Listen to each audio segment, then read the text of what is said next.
ভূস্বৰ্গৰ অন্যতম আকৰ্ষণ ডাল লেক। জম্মু কাশ্মীৰৰ গ্ৰীষ্মকালীন ৰাজধানী স্বৰূপ এই ডাল লেক। জম্মু কাশ্মীৰ ভ্ৰমণকাৰীক হাত বাউল দিয়ে পাহাৰ আবৃত হ্ৰদটোৱে। ডাল লেকৰ যদি সৌন্দৰ্য কোনোবাই উপভোগ নকৰে কাশ্মীৰলৈ আহি, তেতিয়াহ'লে সেই ভ্ৰমণ তেওঁলোকৰ বৃথা বুলি কোৱা হয়। চিকাৰা বোলা এই নাওবোৰ এনেদৰে হ্ৰদৰ পাৰত ৰৈ থকা নাছিল।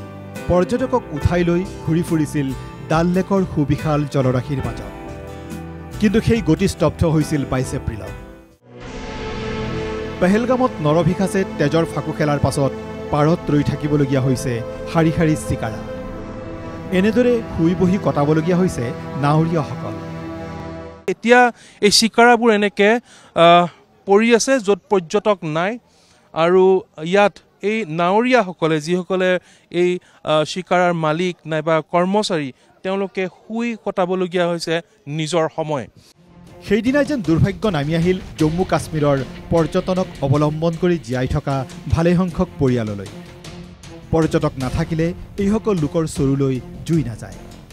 तो हमारे ऊपर असर पड़ेगा। तो जब जैसे यहाँ पर टूरिस्ट आएंगे तो हम भी कुछ कमाएंगे, टूरिस्ट नहीं आएंगे तो हम कुछ नहीं कमाएंगे।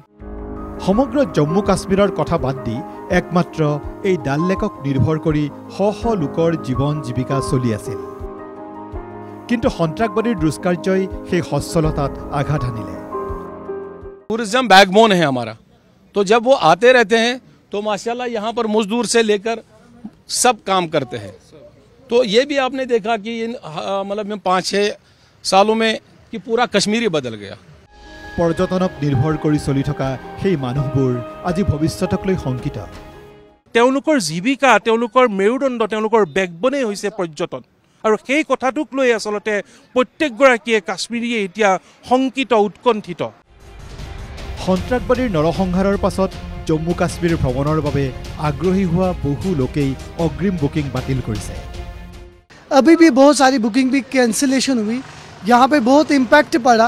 उसके ऊपर भी ये भी मैं कह सकता हूँ, क्योंकि यहाँ का जो कश्मीर में जो लोग रह रहे हैं उनका 99% वो डिपेंड ऑन टूरिज्म पे ही है। कश्मीर आए, कश्मीर बिल्कुल सेफ है। এইবিলাক ডাল লেকৰ গেট। স্বাভাৱিক পৰিৱেশত এই গেটবোৰ পৰ্যটকৰ সমাৱেশেৰে উদুলি মুদুলি হৈ আছিল। গেটৰ কাষতে ৰৈ থকা চাকিৰাত উঠি হ্ৰদৰ সৌন্দৰ্য উপভোগ কৰিছিল দেশ বিদেশৰ পৰ্যটকে। কিন্তু আজি ডাল লেক এক প্ৰকাৰ নিমাওমাও। সুদিনত দৈনিক সৰ্বাধিক প্ৰায় 3000 টকা পৰ্যন্ত অৰ্জন কৰা পৰ্যটনেৰে জড়িত এইসকল লোকৰ বৰ্তমান দৈনিক উপাৰ্জন 500 পৰা 600 টকালৈ হ্ৰাস হৈছে। लगभग 2000-2500 ऐसा होता, 3000 भी 3000 भी अभी नहीं हो रहा है। अभी तो ये 500-700। উদ্বিগ্ন এই মানুহবোৰে জীৱিকা সলনিৰ দৰে কথাও চিন্তা কৰিবলগীয়া হৈছে একমাত্ৰ সন্ত্ৰাসবাদীৰ দুষ্কাৰ্যৰ বাবে। टूरिस्ट काम आ रहा है, आप देखेंगे ऊपर वाले के हाथ में है। हमारा भी और भी काम खेती बाड़ी चलती है, यहाँ दूसरा काम भी करेंगे। अगर टूरिस्ट हम 10-15 दिन वेट करेंगे, फिर शिकारा बंद करेंगे तो हम घर में काम करेंगे। 22 এপ্ৰিলৰ পাছত হঠাৎ ভ্ৰমণকাৰীৰ সংখ্যা হ্ৰাস হোৱাৰ বাবে একাংশই দায়ী কৰিলে সংবাদ মাধ্যমকো। टूरिस्ट जितना चाहिए था, अभी जितना होना चाहिए था उतना मौजूद नहीं है। मीडिया लोगों की वजह से कम आ रहे हैं अभी सर। আৰু এটা কথা, মিডিয়াৰ ওপৰত তেওঁলোকৰ খং আছে। মিডিয়াৰ ওপৰত সমগ্ৰ দেশৰ সংবাদ মাধ্যমৰ ওপৰত তেওঁলোকৰ ক্ষোভ আছে যে মিডিয়াই কিছুমান অন্য ধৰণে বাতৰি সম্প্ৰচাৰ কৰিছে, আৰু তাৰপিছত ইয়াত টুৰিষ্টসকলৰ মাজত এটা আতংকৰ সৃষ্টি হৈছে। জম্মু কাশ্মীৰ ভ্ৰমণৰত আমাৰ সাংবাদিকে লক্ষ্য কৰিছিল ঘটনাৰ 4-5 দিনৰ পাছত প্ৰায় স্বাভাৱিক অৱস্থা ঘূৰি আহিছে ভূস্বৰ্গলৈ। ইয়াত দোকান পোহাৰ খোল খাইছে, ইয়াত মানুহে সহজভাৱে জীৱন যাত্ৰা কৰিবলৈ আৰম্ভ কৰিছে, আৰু যিসকল পৰ্যটক 22 এপ্ৰিলৰ ঘটনাৰ পিছত ইয়াত আহিছে কাশ্মীৰলৈ, তেওঁলোকেও কিন্তু মুকলিভাৱে খুব ভালকৈ সুৰক্ষিত অৱস্থাতে ইয়াত বিভিন্ন পৰ্যটনস্থলী তেওঁলোকে পৰিদৰ্শন কৰিছে, ভ্ৰমণ কৰিছে। এতিয়াও কাশ্মীৰ ভ্ৰমণৰত একাংশ পৰ্যটকে সুৰক্ষিতভাৱেই ভূস্বৰ্গৰ সৌন্দৰ্য উপভোগ কৰিছে। তেওঁলোকে প্ৰশংসা কৰে কাশ্মীৰী লোকৰ আতিথ্য।